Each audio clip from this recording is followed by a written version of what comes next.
So here's a fun fact. Did you know that the word job in English comes from a word that is jobble, which meant a small unit of work? So like when we talk about our job, the word actually doesn't mean like your employment. It means the things you do while you're at work. What does that have to do with anything?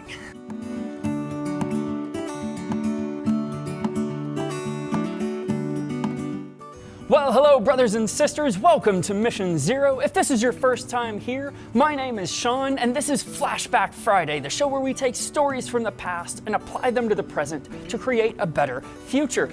This week we've been talking a lot about community and community building, and that always leads to my favorite community builder, Job. Well, in case you don't know the story of Job, Job is a guy who had a very awful, terrible, horrible series of months. He loses his entire family, he loses all of his wealth, and he loses his health. And so when we pick up in Job 9, he's been leaning up against a wall in the city, just sort of talking to his friends and complaining. He is really starting to lament his relationship with God and kind of the nature of relationship with God.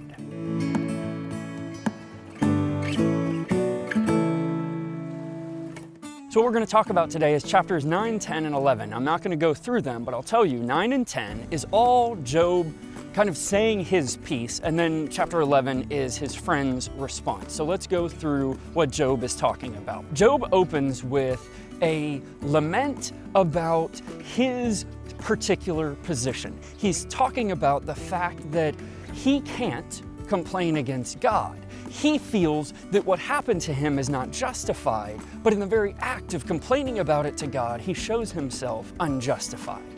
And that is an interesting thing because it shows you exactly where Job's perspective was and what his context was. Let's talk about that for a second.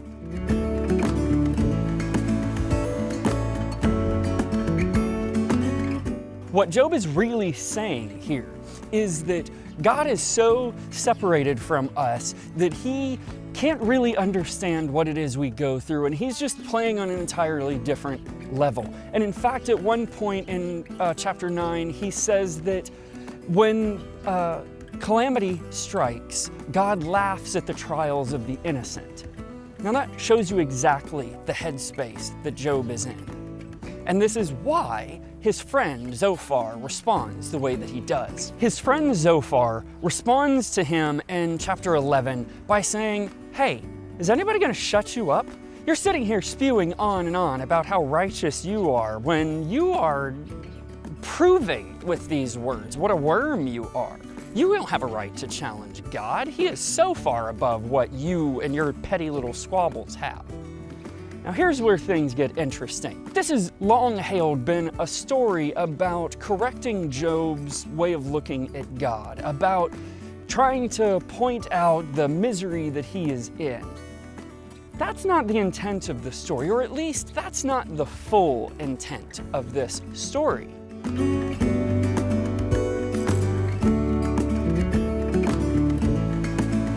The thing about Job, and in fact the whole Bible, is that you have to really pay attention to names. Names mean something. Take Job's name, for example. Job's name comes from a Hebrew word that means hated, or more accurately, rejected.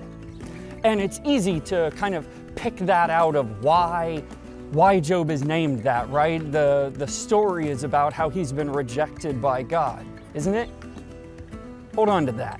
Zophar, his friend Zophar, Zophar's name means to go in a circle, but more specifically, it's like a round trip. It's like you've gone to do something and then you've come back to the same place. And in fact, all of his arguments end up being rather circular. This one is interesting because he starts off saying, "You have no right to be saying what you're saying." And then he makes this long trip back around, but the place that he arrives isn't about Job not having a right to say it. It's about him not having a right to say what he's saying. See, the real reason that Job is named rejected is not because God rejected him. It's because his friends rejected him. There are 3 friends in the book of Job that come and talk to Job, and all of them have their own embedded biases, their own slant against him. the one thing that none of them have is empathy for their friend who is sitting here lamenting the fact that he's lost everything. The problem with Zophar's response here is that he is started off from a premise of, no, Job, understand that you are a worthless worm. Anything that happens to you is okay. That is never, ever okay to approach someone with. And this is the real purpose of the story.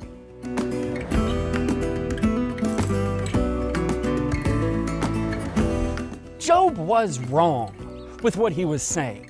He got his context wrong. See, God is not in some distant castle who's looking down on us. He is inside of us, and he has been since the book of Genesis when he made us. Job needed a challenge. He needed to be shaken. He needed to have his perspective realigned to fix his broken context. But the way to go about that was not to start shouting at him and yelling at him. The purpose of friendship, the purpose of kinship amongst people, is that you can correct somebody without having to slap them down. Zophar may have been able to look at this scenario and think that Job was overblowing it, right? Okay, so you've got some boils on your skin, you're sitting here in the street. But he didn't live through knowing that his children were killed, his wife was killed, his flock killed off, and all of his money, all of his wealth drained away, and then to watch his health disappear. Zophar didn't experience that. And not only did he not experience it, he just didn't care about it. That is errancy. If you want to put it in Christianese terms, that is the sin. Job's complaining, yes, not a good thing. But Zophar's absolute lack of empathy, lack of connection, lack of support of Job was completely wrong.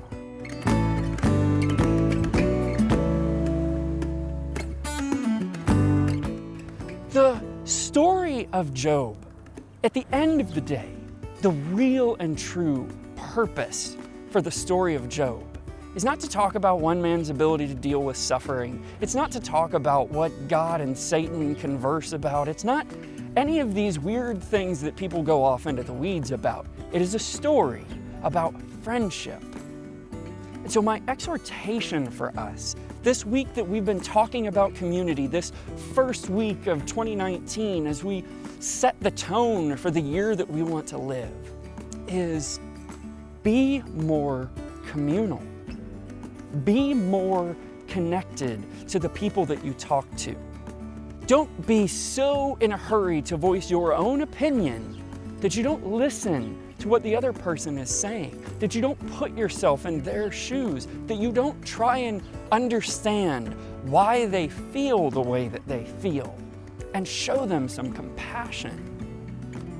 The purpose of life, as I say over and over and over, is for us to be connected, is for us to build each other up and support each other so that we can all grow. And that doesn't happen when we are callous and cruel to each other. It happens when we are open and extending arms towards each other. I hope that means something for you today. I hope that you can take on this message and use it to be an even you than you were before. And may God pour out the blessings of compassion and love and understanding in us and through us. And I love you. Know that I love you. Peace out.